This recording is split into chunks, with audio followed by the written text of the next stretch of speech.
Question du jour. Say yes or no, say yes or no, yes or no. La question que nous vous posions hier pour aujourd'hui était la suivante. L'attentat iranien déjoué au Royaume-Uni vous inquiète-t-il ? Oui, vous savez, c'est cet attentat projeté par un Iranien de s'attaquer à l'ambassade israélienne à Londres. Alors, Blaise, qu'en ont pensé nos auditeurs ? Eh bien, nos auditeurs sont relativement en accord sur cette question et plutôt majoritairement. C'est 88% qui répondent oui sur Instagram. C'est également 88% qui répondent oui sur X et c'est 86% qui répondent oui sur Facebook. Donc vous voyez, nos auditeurs sont d'accord. Ils sont inquiets face à cet attentat déjoué. On va en parler avec notre invité Claude Moniquet. Bonjour. Bonjour Blaise. Merci d'être avec nous ce matin sur Radio Judaïka. Alors vous avez entendu les résultats et l'inquiétude de nos auditeurs face à cet attentat déjoué. Selon vous, il faut en être inquiet ? Il faut en être inquiet, je ne sais pas. Chaque fois qu'il y a un attentat ou une préparation d'attentat, il y a des motifs d'inquiétude. Maintenant, la situation sécuritaire générale étant ce qu'elle est depuis des années, ça veut dire grosso modo qu'il faudrait être inquiet tous les jours. Moi, je pense qu'il faut vivre normalement, tout en étant, je dirais, plutôt prudent qu'inquiet. Donc c'est 8 personnes, 8 hommes d'origine iranienne qui ont été arrêtés ce week-end aux États-Unis. On l'a dit, ils sont soupçonnés d'avoir planifié une attaque contre l'ambassade d'Israël à Londres. C'est ça aujourd'hui, enfin ça fait déjà un petit temps que ça dure, mais les agents iraniens sont partout en Europe pour semer la terreur et affaiblir Israël. Ça fait. Alors, Israël n'est pas la seule cible des agents iraniens, soyons clairs là-dessus. Une des premières cibles des agents iraniens depuis toujours, depuis plus de 40 ans, c'est l'opposition iranienne d'abord. Rappelez-vous de l'assassinat de Chapour Bakhtiar, le dernier premier ministre du Shah, qui avait été assassiné près de Paris après une première tentative. Il y a eu des attentats contre l'opposition, les Moudjahidines du peuple. Il y a eu à Bruxelles la préparation d'un attentat qui devait avoir lieu en juin 2018 à un meeting des Moudjahidines du peuple près de Paris, à Villepinte. Alors effectivement, il y a eu des projets d'attentats des Iraniens ou du Hezbollah contre des ambassades iraniennes. D'ailleurs, il y en avait déjà eu un à Londres il y a quelques années. Là, c'était le Hezbollah qui était en cause.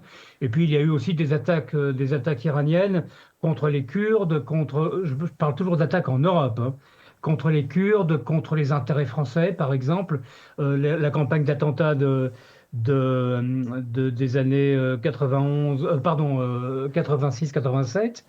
L'Iran est un État terroriste et l'est depuis que les mollahs ont pris le pouvoir et le restera tant que les mollahs seront au pouvoir.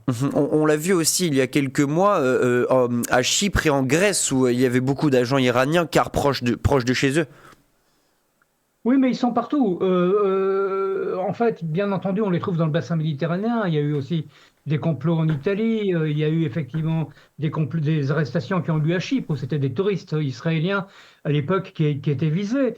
Mais ils ont été aussi loin qu'en Amérique du Sud. En Argentine, les attentats contre l'ambassade d'Israël, d'ailleurs, à Buenos Aires, et contre la mutuelle juive Amia.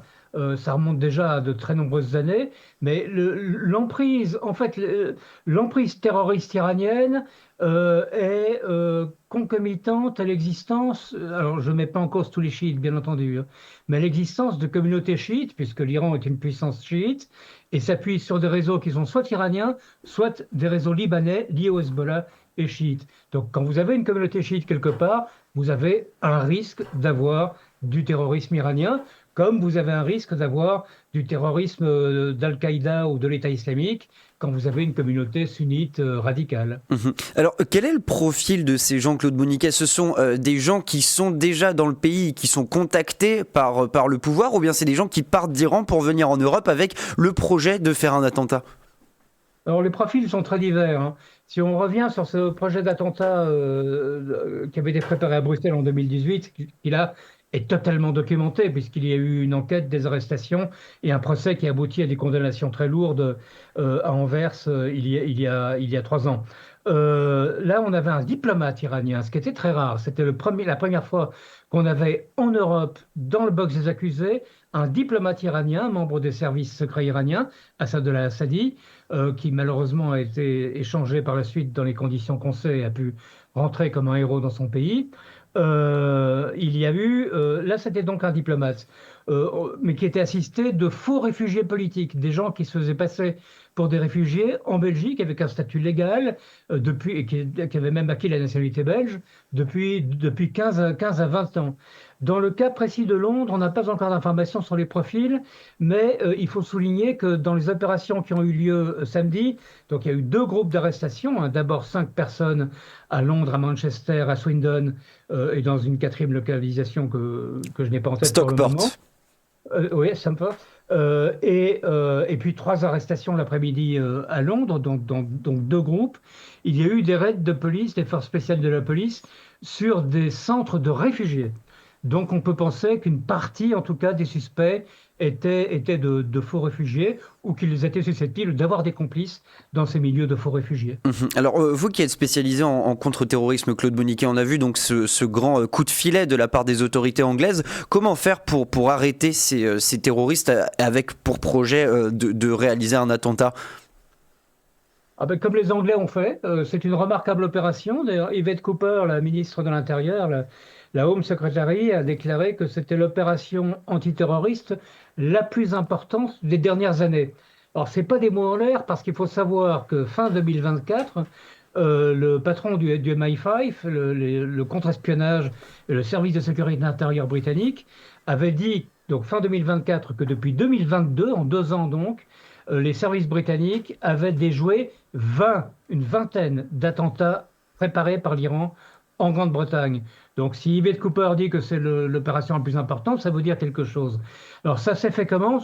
Très probablement avec de la coopération internationale, hein, peut-être avec les Israéliens, peut-être avec la France ou d'autres pays, et puis un travail vraiment d'observation permanente des milieux les plus radicaux et des personnes qui ont des profils suspects, et un screening, un examen très très minutieux, entre autres des flux de migrants que nous connaissons en Europe, et dont nous savons depuis les attentats de 2015, il ne faut pas remonter à Mathusalem, que ces flux de migrants sont utilisés comme couverture par les terroristes. Ça ne veut pas dire que tous les migrants, même illégaux, sont des terroristes, c'est pas ce que je dis, mais les terroristes, évidemment, peuvent profiter de ces flux pour se camoufler et entrer dans les pays qu'ils visent. Alors, vous parliez en début d'entretien des cibles bruxelloises qui étaient plutôt des opposants. On évoque souvent sur Radio Judaïka, notamment via la Russie, le fait que le Parlement européen et l'OTAN soient dans la capitale belge.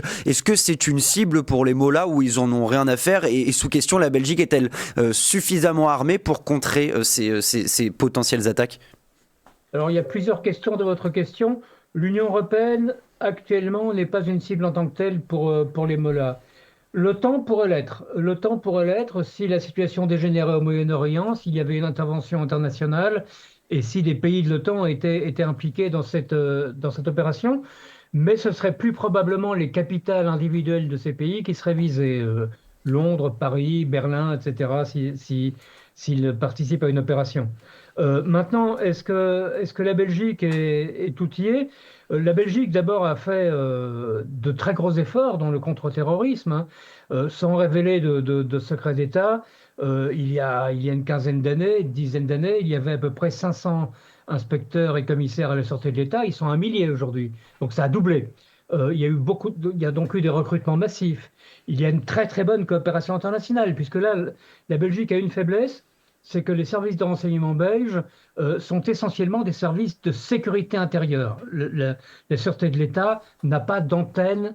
À certains moments, des représentants, par exemple, pendant les Jeux Olympiques, il y a eu pendant plusieurs mois un commissaire de la sûreté de l'État qui était à Paris pour coordonner les opérations avec la France. Ça a permis d'ailleurs des arrestations la veille ou l'avant-veille de l'ouverture des Jeux, arrestation dont d'ailleurs on n'a plus jamais parlé par la suite, on ne sait pas ce qui s'est passé, à part que c'était une opération massive en Belgique et en Allemagne, mystère. Mais donc, il y a un gros travail intérieur. En revanche, pour la collecte de renseignements extérieurs, la Belgique dépend entièrement, ou presque entièrement, de ses liens avec les services étrangers, essentiellement, mais pas seulement la France. la Grande-Bretagne et les États-Unis, mais c'est une coopération qui fonctionne très très bien et qui est quasiment quotidienne, qui n'est pas quasiment, qui est quotidienne.